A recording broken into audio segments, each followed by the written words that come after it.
Waalaikumsalam warahmatullahi Perkenalkan, nama wabarakatuh. saya Miranda. Di sini saya bersama narasumber yang bernama Kang Aep. Ya, Saya ingin mengajak ngobrol ya. ngobrol Mm-mm. sedikit tentang alat musik kohkol. Baik. Saya ingin tahu sejarah alat musik kohkol itu awal mulanya gimana ya? Baik. Terima kasih. Oke, kalau untuk sejarah yang aku ketahui, untuk sejarah kohkol di zaman dulu itu, kohkol adalah sebuah alat komunikasi. Terus kohkol juga bisa buat ritual keagamaan kalau zaman dulu. Alat komunikasi, alat ritual keagamaan. Biasanya kalau untuk komunikasi untuk memberitahukan atau memberi pesan kepada masyarakat tentang adanya peristiwa, misalkan tentang adanya maling misalkan. Terus tentang adanya info misalkan untuk mengumpulkan masyarakat itu kohkol dikumpulkan si masyarakat itu kalau untuk alat komunikasinya. Kemudian kalau untuk ritual keagamaan misalkan kohkol itu memberitahukan masyarakat itu dulu mah kohkol disatuin sama bedug, adanya di masjid-masjid rata-rata kohkol buat memberitahu misalkan sholat maghrib kan kohkol heula, kohkol tok tok tok tok tok duk gitu misalkan tuh waktunya sholat maghrib. Kata masyarakat waktunya sholat maghrib kan. Di setiap sholat 5 waktu itu selalu diberitahukan sama kohkol dan bedug gitu kalau menurut sepengetahuan saya. Nah, kemudian secara terus menerus kohkol itu selalu dipakai untuk komunikasi dan untuk memberi pesan kepada masyarakat, sehingga masyarakat itu tidak asing lagi kalau mendengar suara kohkol gitu. Lalu terbentuknya kesenian rampak kohkol dari masyarakat tersebut.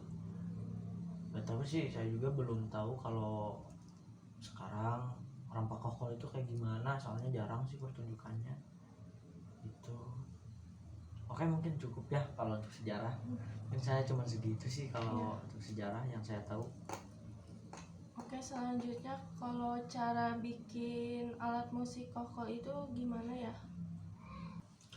Oke, untuk cara bikinnya ya teh. Iya. Kalau untuk saya pribadi ya susah juga sih, susah gampang sih kalau untuk bikin kohkol.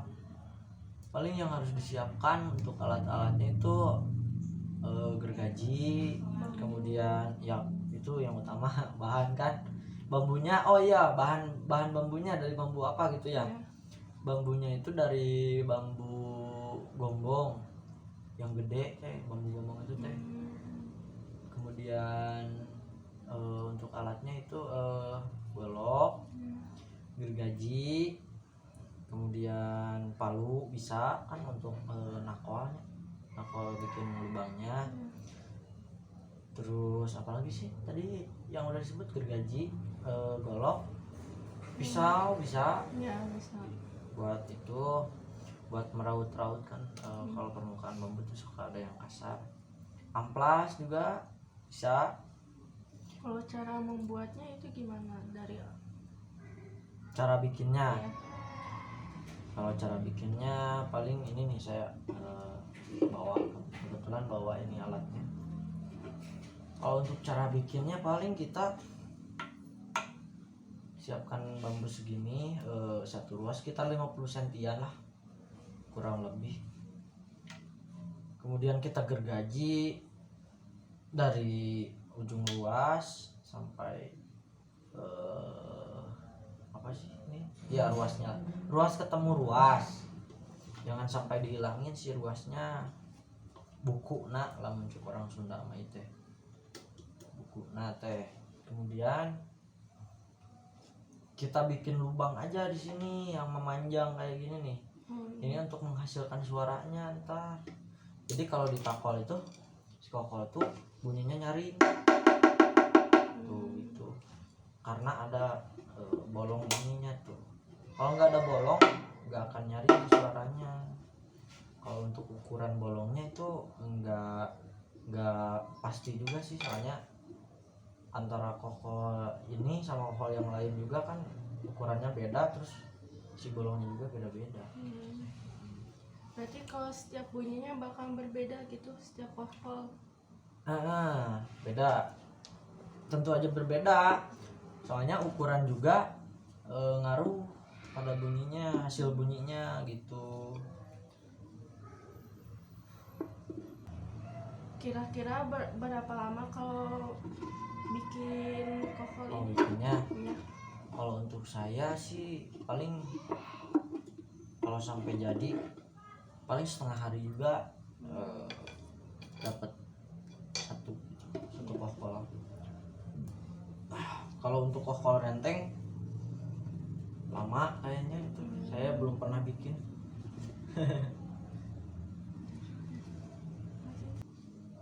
Oke, selanjutnya kalau boleh tahu cara memainkan alat musik kokol itu gimana? Cara memainkannya, Ya. kalau untuk cara memainkannya kita ngeritmik aja sih teh.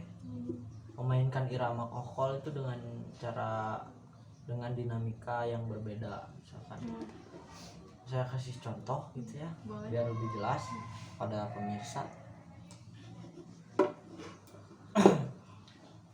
Dulu itu kokol kalau ada tanda bahaya biasanya ditakol dengan secara cepat kayak gini teh, tanda bahaya. Nah, terus kayak gitu, durasinya itu cukup lama sampai orang-orang sampai masyarakat itu sampai kumpul gitu keluar. Wah, ada apa nih, ada apa gitu kan. Kalau untuk teknik bermain yang lain mungkin cukup memainkan ritmik dengan irama yang kita mau itu kayak gimana, misalkan ya cukup gitu aja sih. Kalau bermain kokol itu cuma memainkan ritmik kalau menurut saya gitu. Mungkin ada pertanyaan yang lain gitu.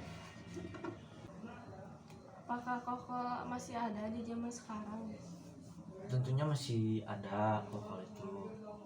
Kokol juga sekarang saya pernah nemuin kokol itu di masjid-masjid besar teh. Kalau saya bepergian itu mampir ke masjid, pernah di Tanjung Sari juga, di Sumedang. Tahu? Di Masjid Agung Tanjung Sari itu yang di alun-alun ada itu kokol, biasanya masih suka digunakan saat mau adzan gitu. Kalau di desa Kang Ayat masih ada Kokol. ya? Kalau di desa saya juga masih ada. Rata-rata setiap rumah juga punya itu kokol. Biasanya itu buat ngeronda kalau ada maling kan. Kalau musim maling itu biasanya kokol digunain itu buat ngeronda tiap malam gitu. Terus zaman sekarang juga kokol bisa dipadukan sama alat musik modern di pertunjukan misalkan saya kan kuliah di Bandung teh. Biasanya saya pernah lihat itu ya, garapan teman saya itu memakai instrumen kokol ya, dipadukan sama alat-alat musik bambu yang lainnya seperti kepiar, karinding yang gitu, terus suling. Itu biasanya kokol dipakai buat patokan ketukan. Segitu cukup kalau untuk di zaman sekarang kokol ya. Oke, mungkin sudah cukup obrolan kita hari ini mengenai alat musik kokol. Iya. Dari mulai sejarah, cara memainkan, dan cara membuatnya. Mungkin Kang Aib ada yang mau disampaikan lagi?